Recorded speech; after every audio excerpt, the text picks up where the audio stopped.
मैं doctor Jagdish Prasad Meena, assistant professor आर्थिक प्रशासन एवं वित्तीय प्रबंध, गवर्नमेंट कॉलेज आंधी के विद्यार्थियों आज अध्ययन करेंगे बीकॉम पार्ट फर्स्ट का जो पेपर है भारतीय बैंकिंग एवं वित्तीय व्यवस्थाएं। इसके अंतर्गत अध्ययन करेंगे वाणिज्यिक बैंकों के प्रकार, टाइप्स ऑफ कॉमर्शियल बैंक। वाणिज्यिक बैंकों के प्रकारों को अगर स्ट्रक्चर के माध्यम से समझे तो जो पहला है वो सार्वजनिक क्षेत्र के बैंक होते हैं, दूसरा है निजी क्षेत्र के बैंक, तीसरा विदेशी बैंक, चौथा है क्षेत्रीय ग्रामीण बैंक। अब इनको विस्तार से इनका अध्ययन करेंगे। सार्वजनिक क्षेत्र के बैंक, सार्वजनिक क्षेत्र के बैंकों से तात्पर्य उन बैंकों से हैं जिनकी आधी से अधिक अंश पूंजी केंद्रीय सरकार अथवा रिजर्व बैंक के पास होती है। इसका स्वामित्व एवं नियंत्रण केंद्र सरकार के पास होता है। इन बैंकों का प्रबंध भी सरकार द्वारा ही किया जाता है। भारत में पहले निजी क्षेत्र के बैंक ही कार्यरत थे। धीरे धीरे बैंकिंग एवं शाख व्यवस्था का नियमन एवं नियंत्रण करने के लिए बैंकों का राष्ट्रीयकरण किया जाने लगा। सन 1948 में रिजर्व बैंक ऑफ इंडिया का राष्ट्रीयकरण किया गया तथा सन 1955 में इंपीरियल बैंक का राष्ट्रीयकरण कर स्टेट बैंक ऑफ इंडिया की स्थापना की गई। सन 1969 में देश के 14 बड़े बैंकों का वाणिज्यिक बैंकों का राष्ट्रीयकरण किया गया तथा सन 1980 में 6 और वाणिज्यिक बैंकों का राष्ट्रीयकरण किया गया। राष्ट्रीयकरण की प्रक्रिया के फलस्वरूप देश में कुल बैंकिंग व्यवसाय का 93% सार्वजनिक क्षेत्र के बैंकों के ही अधीन आ गया। दूसरा, निजी क्षेत्र के बैंक।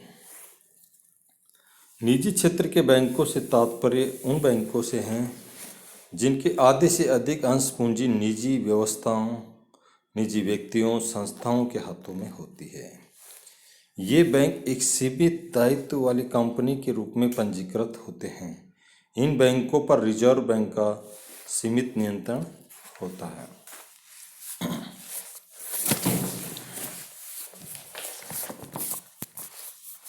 भारत में प्रारंभ में निजी क्षेत्र के बैंक ही कार्यरत थे। सन 1921 में bank of Bengal, bank of Bombay तथा बैंक ऑफ मद्रास को मिलाकर इंपीरियल बैंक ऑफ इंडिया की स्थापना की गई। सन 1955 में इसका राष्ट्रीयकरण कर स्टेट बैंक ऑफ इंडिया बनाया गया। 1935 में रिजर्व बैंक ऑफ इंडिया की स्थापना की गई तथा 1948 में इसका राष्ट्रीयकरण कर इसे सार्वजनिक क्षेत्र का बैंक बनाया गया। सन 1969 में 14 बड़े निजी क्षेत्र के वाणिज्यिक बैंकों का राष्ट्रीयकरण कर इन्हें सार्वजनिक क्षेत्र में बदला गया। 1980 में 6 और निजी व्यापारिक बैंकों का राष्ट्रीयकरण किया गया। 1994 में रिजर्व बैंक ने निजी क्षेत्र के बैंकों की स्थापना के लिए बैंक लाइसेंस नीति में परिवर्तन कर इसे उदार बनाया। सर्वप्रथम आवास विकास वित्त निगम HDFC को रिजर्व बैंक ने निजी क्षेत्र में बैंक खोलने की मंजूरी दी। कुछ औद्योगिक घरानों को निजी क्षेत्र में बैंक खोलने की स्वीकृति देनी जा रही है। निजी क्षेत्र के बैंकों की स्थापना से सार्वजनिक क्षेत्र के बैंकों के लिए प्रतिस्पर्धा बढ़ी एवं उनकी कार्य क्षमता में सुधार हुआ है। नेक्स्ट जो बैंक है वो विदेशी बैंक। विदेशी बैंक वे बैंक है जिनका पंजीयन विदेशों में वहाँ के नियमों के अंतर्गत हुआ है तथा जिनका मुख्यालय भी विदेशों में है। ये बैंक अपनी शाखाओं के माध्यम से भारत में कार्य करते हैं। इन पर भी रिजर्व बैंक का आंशिक नियंत्रण होता है। भारत में कार्यरत विदेशी बैंक निम्नलिखित है: Abu Dhabi commercial bank, Australia and New Zealand bank, bank international Indonesia, bank of America इत्यादि। क्षेत्रीय बैंक।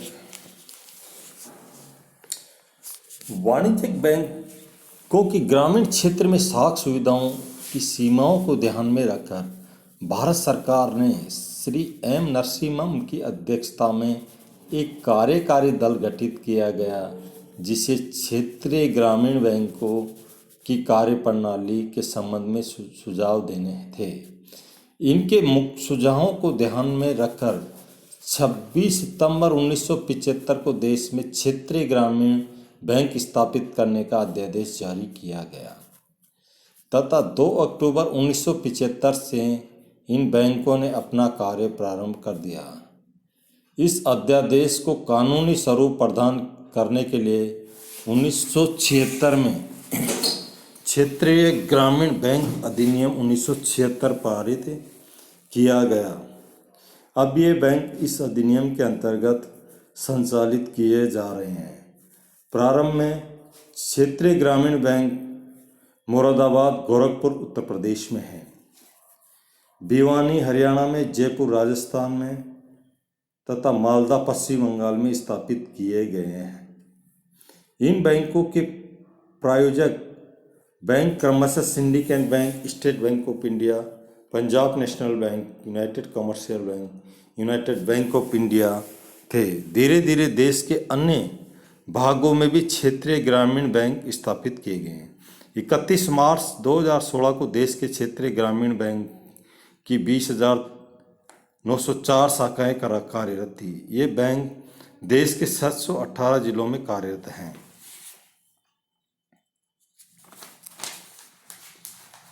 बारह जुलाई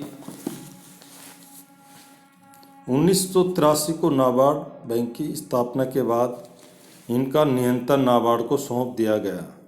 पहले ये कार्य रिजर्व बैंक द्वारा किया जाता था। सुदृढ़ बैंकों की स्थापना के उद्देश्य से बैंकों के विलीनीकरण की प्रक्रिया लगभग पूरी हो चुकी है। 31 मार्च 2016 को विलीनीकरण के कारण इनकी संख्या घटकर 56 रह गई। इनमें से 45 बैंक की लाभ अर्जित कर रहे थे। इसमें पांडिचेरी को खोला गया, जो क्षेत्रीय ग्रामीण बैंकों के द्वारा शामिल था।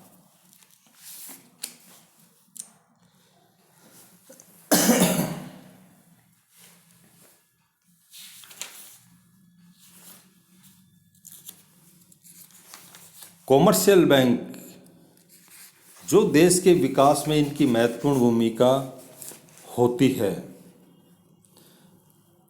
जो व्यापारिक बैंकों के राष्ट्रीयकरण के पश्चात प्राथमिक तथा उपेक्षित क्षेत्रों से अधिक उधार दिए जाने लगा। पहले इसके कुल साख का एक छोटा सा हिस्सा ही प्राप्त होता था,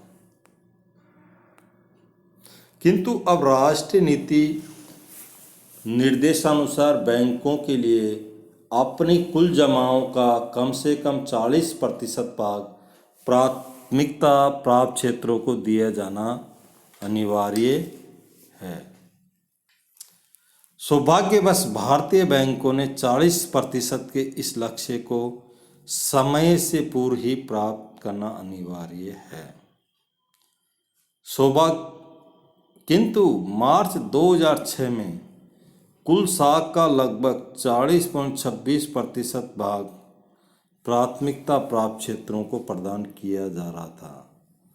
जून 1969 में प्राथमिकता प्राप्त क्षेत्रों को बैंकों द्वारा लगभग 441 करोड़ रुपए के बराबर ऋण प्रदान किया गया, जो उसकी कुल साख का 14% भाग था। मार्च 2015 में ये राशि लगभग 17.50 करोड़ तक पहुंच गई। बैंकों द्वारा प्राथमिक क्षेत्र में दिए गए ऋणों की संख्या निम्न प्रकार है। बैंकों के राष्ट्रीयकरण के पश्चात व्यापारिक बैंकों का विनियोग जमा अनुपात पहले की तुलना से अधिक हुआ है। 1970-71 में जहां यह अनुपात 23.1% था, वह जनवरी 1992 में बढ़कर 39.4% हो गया। वित्तीय वर्ष 1997-98 में ये 46.1% रहा। विगत कुछ वर्षों में बैंकों की विनियोग संरचना में भी परिवर्तन हुआ है। बैंक अब सरकारी प्रतिभूतियों में तुलनात्मकता से कम धन लगाने लगे हैं। पहले बैंक कुल विनियोग का 88% सरकारी प्रतिभूतियां विनियोग करते थे।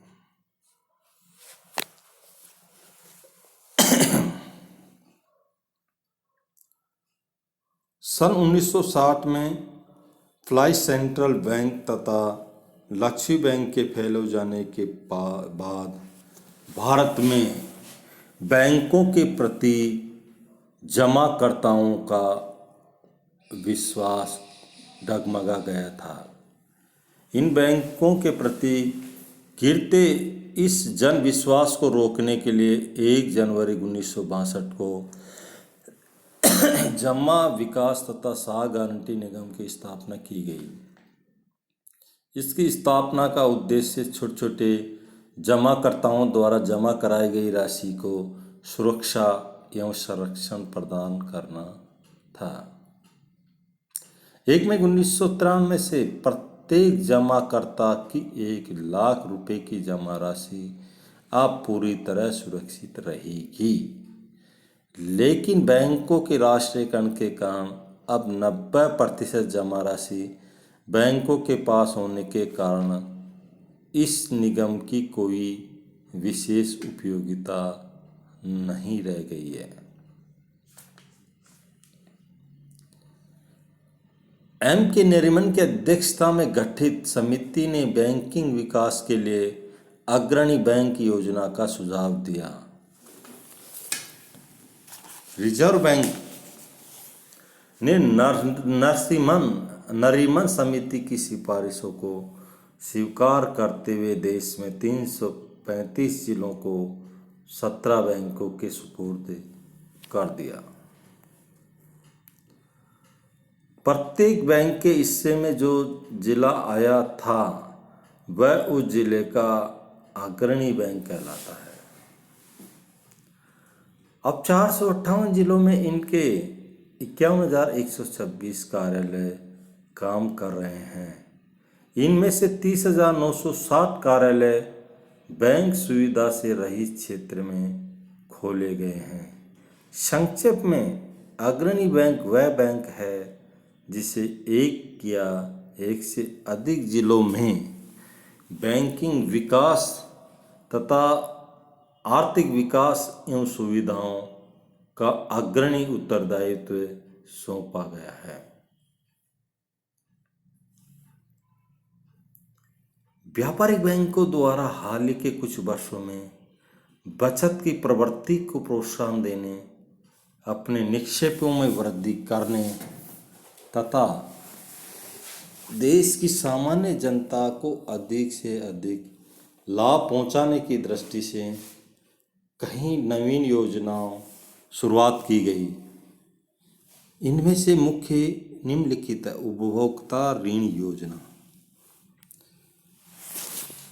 पाश्चात्य बैंकों की तर्ज पर भारतीय बैंकों ने भी लोगों के जीवन स्तर में सुधार के लिए उपभोक्ता टिकाऊ वस्तुओं के लिए उपभोक्ता ऋण देना प्रारंभ किया।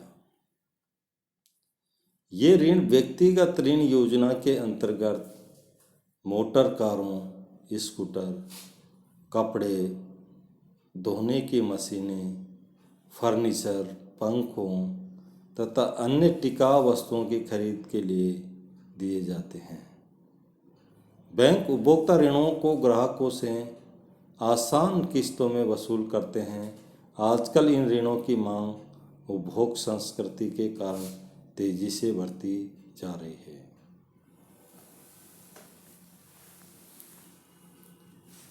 शहरी एवं ग्रामीण क्षेत्रों के उन इलाकों में कुछ बैंकों द्वारा चलते फिरते बैंक खोले गए हैं जहां या तो बैंक नहीं है या फिर ग्राहकों को उनके समीप के स्थान पर बैंकिंग सुविधाएं उपलब्ध कराना उचित एवं आवश्यक समझा जाता है।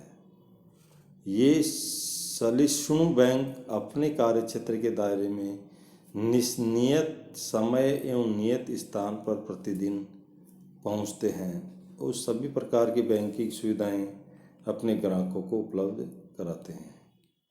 जिन स्थानों पर सहिष्णु बैंक को कारोबार बहुत अधिक बढ़ जाता है, वहाँ कुछ समय पश्चात स्थायी शाखा स्थापित कर दी जाती है। इस व्यवस्था का सबसे बड़ा लाभ आम जनता के घर के समीप पहुंचकर बैंकिंग सेवा उपलब्ध कराना तथा लोगों में बैंकिंग आदत का विकास करना है।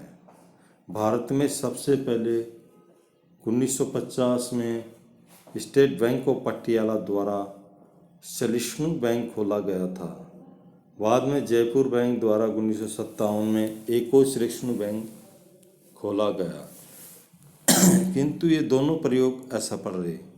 1960 में राजस्थान बैंक में सहिष्णु बैंक का सफल प्रयोग किया गया। अब Punjab national bank, bank of Baroda, bank of India, देना बैंक ने भी सहिष्णु बैंक सेवा प्रारंभ कर दी।